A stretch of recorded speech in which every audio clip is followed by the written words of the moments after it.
ओम नमः शिवाय। जय श्री कृष्णा। आप सभी का सनातन धर्मसार चैनल पर बहुत बहुत स्वागत है। आज की वीडियो बहुत ही महत्वपूर्ण है क्योंकि आज की वीडियो में हम जानेंगे कि गरुड़ पुराण में किन 10 लोगों के घर भोजन करने की मनाही की गई है, अर्थात किन ऐसे 10 घरों में भोजन नहीं करना चाहिए जिससे हमें नरक की प्राप्ति होती है। तो चलिए वीडियो की शुरुआत करते हैं। गरुड़ पुराण वैष्णव संप्रदाय से संबंधित है और सनातन धर्म में मृत्यु के बाद सद्गति प्रदान करने वाला माना जाता है। 18 पुराणों में गरुड़ महापुराण का अपना एक विशेष महत्व है और इसके अधिष्ठात्री देव भगवान विष्णु हैं। गरुड़ पुराण में विष्णु भक्ति का विस्तार से वर्णन किया गया है। इसमें भगवान विष्णु के 24 अवतारों का वर्णन ठीक उसी प्रकार से किया गया है जिस प्रकार श्रीमद् भागवत में उपलब्ध है। गरुड़ पुराण में 279 अध्याय तथा 18,000 श्लोक हैं। इस ग्रंथ में मृत्यु पश्चात की घटनाओं, प्रेतलोक, यमलोक, नरक तथा 84 लाख योनियों में नरक स्वरूपी जीवन आदि के बारे में विस्तार से वर्णन किया गया है। इसके अतिरिक्त भी इस ग्रंथ में कई मानव उपयोगी बातें लिखी हैं, जिनमें से एक यह है कि किस तरह के लोगों के घर भोजन कदापि नहीं करना चाहिए। एक पुरानी कहावत है, जैसा खाएंगे अन्न वैसा बनेगा मन, यानी हम जैसा भोजन करते हैं ठीक वैसी ही सोच और विचार हमारे मन में बनते हैं। इसका सबसे सशक्त उदाहरण महाभारत में मिलता है, जब तीरों की शैया पर पड़े भीष्म पितामह से द्रौपदी पूछती हैं कि आखिर क्यों उन्होंने भरी सभा में उनके चीरहरण का विरोध नहीं किया, जबकि वो सबसे सशक्त और बड़े थे। तब भीष्म पितामह कहते हैं कि मनुष्य जैसा अन्न खाता है वैसा ही उसका मन हो जाता है। उस वक्त मैं कौरवों का अधर्मी अन्न खा रहा था, इसलिए मेरी सोच, मेरा मस्तिष्क भी वैसा ही हो गया और मुझे उस कृत्य में कुछ भी बुराई नजर नहीं आई। हमारे समाज में एक परंपरा काफी पुराने समय से चली आ रही है कि लोग एक दूसरे के घर पर भोजन करने जाते हैं। कई बार हम दूसरे लोगों के घर में खाने की चीजें भी भेजते हैं। वैसे तो यह एक सामान्य सी बात है, लेकिन इस बात का भी ध्यान रखना चाहिए कि किन लोगों के यहाँ हमें भोजन नहीं करना चाहिए। गरुड़ पुराण के आचार कांड में बताया गया है कि हमें किन 10 लोगों के यहाँ भोजन ग्रहण नहीं करना चाहिए। यदि हम इन लोगों के द्वारा दी गई खाने की चीजें खाते हैं या इनके घर भोजन ग्रहण करते हैं तो इससे हमारे पापों में वृद्धि होती है और फलस्वरूप मृत्यु के बाद नरक की प्राप्ति होती है। तो चलिए जानते हैं कि वो 10 लोग कौन हैं जिनके घर हमें भोजन नहीं ग्रहण करना चाहिए। पहला है, किसी चोर या अपराधी के घर कभी भी हमें भोजन ग्रहण नहीं करना चाहिए, क्योंकि इससे उसके पापों का असर हमारे जीवन पर भी पड़ने लगता है। दूसरा है, चरित्रहीन स्त्री। इस बात का ध्यान रखना चाहिए कि चरित्रहीन स्त्री के हाथ से बना हुआ कुछ भी या उसके घर पर बना हुआ भोजन कभी भी ग्रहण नहीं करना चाहिए, क्योंकि ऐसा माना जाता है कि यदि किसी चरित्रहीन स्त्री के घर का भोजन या उसके हाथ से बनाया गया भोजन यदि किसी व्यक्ति द्वारा स्वेच्छा से ग्रहण किया जाए तो वह व्यक्ति भी उस चरित्रहीन स्त्री के ही समान उसके अधर्मी एवं कुकृत्य कार्यों का भागी बन जाता है। यहाँ चरित्रहीन स्त्री का अर्थ यह है कि जो स्त्री स्वेच्छा से पूरी तरह अधार्मिक आचरण करती है। गरुड़ पुराण में लिखा गया है कि जो व्यक्ति ऐसी स्त्री के यहाँ भोजन करता है वह भी उसके पापों का पूरी तरह से भागीदार बन जाता है।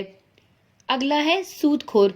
वैसे तो आज के समय में काफी लोग ब्याज पर दूसरों को पैसा देते हैं, लेकिन जो लोग दूसरों की मजबूरी का फायदा उठाते हुए अनुचित रूप से अत्यधिक ब्याज लेते हैं, गरुड़ पुराण के अनुसार उनके घर पर भी भोजन नहीं करना चाहिए, क्योंकि किसी भी परिस्थिति में दूसरों की मजबूरी का अनुचित लाभ उठाना पाप माना गया है और यदि हम ऐसे मनुष्य के घर का भोजन ग्रहण करते हैं तो हम भी उस पाप के भागी बनते हैं।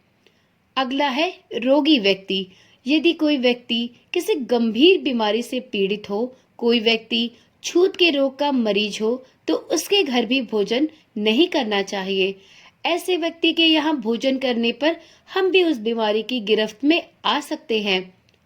लंबे समय से रोगी इंसान के घर का वातावरण भी बीमारियों और कीटाणुओं से युक्त हो जाता है, जो कि स्वास्थ्य की दृष्टि से नुकसानदेह होता है और हमारे लिए भी यह नुकसान का कारण बनता है। अत्यधिक क्रोधी व्यक्ति। क्रोध इंसान का सबसे बड़ा शत्रु होता है। अक्सर क्रोध के आवेश में व्यक्ति अच्छे और गलत कार्य का फर्क भूल जाता है। इसी कारण व्यक्ति को हानि भी उठानी पड़ती है। जो लोग हमेशा ही क्रोधित रहते हैं, उनके यहाँ भी भोजन नहीं करना चाहिए।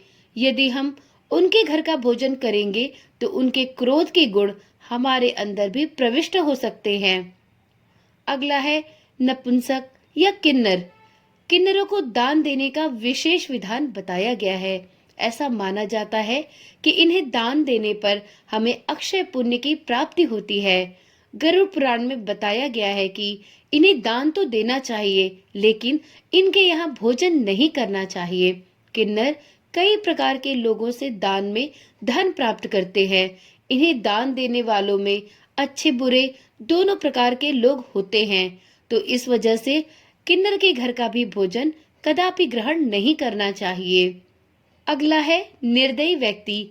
यदि कोई व्यक्ति निर्दयी है, दूसरों के प्रति मानवीय भाव नहीं रखता है, सभी को कष्ट देता रहता है, उसके घर का भी भोजन कभी नहीं खाना चाहिए। ऐसे लोगों द्वारा अर्जित किए गए धन से बना भोजन हमारा स्वभाव भी वैसा ही बना देगा जैसा कि स्वयं उस निर्दयी व्यक्ति का है, क्योंकि जैसा हम खाना खाते हैं, हमारी सोच और हमारे विचार भी वैसे ही बढ़ते हैं। अगला है निर्दयी राजा। यदि कोई राजा निर्दयी है और अपनी प्रजा का ध्यान नहीं रखकर सभी को कष्ट पहुंचाता है, तो उसके यहाँ का भोजन भी नहीं करना चाहिए, क्योंकि राजा का कर्तव्य है कि प्रजा का ध्यान रखे और अपने अधीन रहने वाले लोगों की आवश्यकताओं की पूर्ति करे। जो राजा इस बात का ध्यान न रखते हुए स्वयं को समर्पित रहता है और दूसरों को कष्ट पहुंचाता है, उसके यहाँ का भोजन करना भी स्वयं नरक के द्वार तक पहुंचने के समान है। अगला है चुगलखोर व्यक्ति। जिन लोगों की आदत दूसरों की चुगली करने की होती है, उनके यहाँ या उनके द्वारा दिए गए भोजन को कभी भी ग्रहण नहीं करना चाहिए। चुगली करना बुरी आदत है। चुगली करने वाले लोग दूसरों को परेशानियों में फंसा देते हैं और स्वयं आनंद उठाते हैं। इस काम को भी पाप की श्रेणी में ही रखा गया है। अतः गरुड़ पुराण के अनुसार चुगलखोर व्यक्ति के घर भी भोजन कभी ग्रहण नहीं करना चाहिए। अगला है नशीली चीजें बेचने वाले व्यक्ति। जो लोग नशीली चीजों का व्यापार करते हैं या नशीले पदार्थों का सेवन करते हैं, गरुड़ पुराण में उनके यहाँ भी भोजन करना वर्जित किया गया है। नशे के कारण कई लोगों के घर बर्बाद हो जाते हैं। इसका दोष नशा बेचने वालों को भी लगता है। ऐसे लोगों के यहाँ भोजन करने पर उनके पाप का असर सीधे हमारे जीवन पर भी आता है। इसलिए इन 10 लोगों के घर भूलकर भी भोजन नहीं ग्रहण करना चाहिए, अन्यथा हमें नरक की प्राप्ति होती है। आशा करती हूँ वीडियो में दी गई जानकारी आपके लिए रोचक और ज्ञानवर्धक रही होगी। इसी प्रकार की ज्ञानवर्धक वीडियोस पाने के लिए इस चैनल के साथ बने रहें। तो चलिए फिर मिलते हैं एक नई वीडियो के साथ। तब तक के लिए ओम नमः शिवाय, जय श्री कृष्णा, राधे राधे।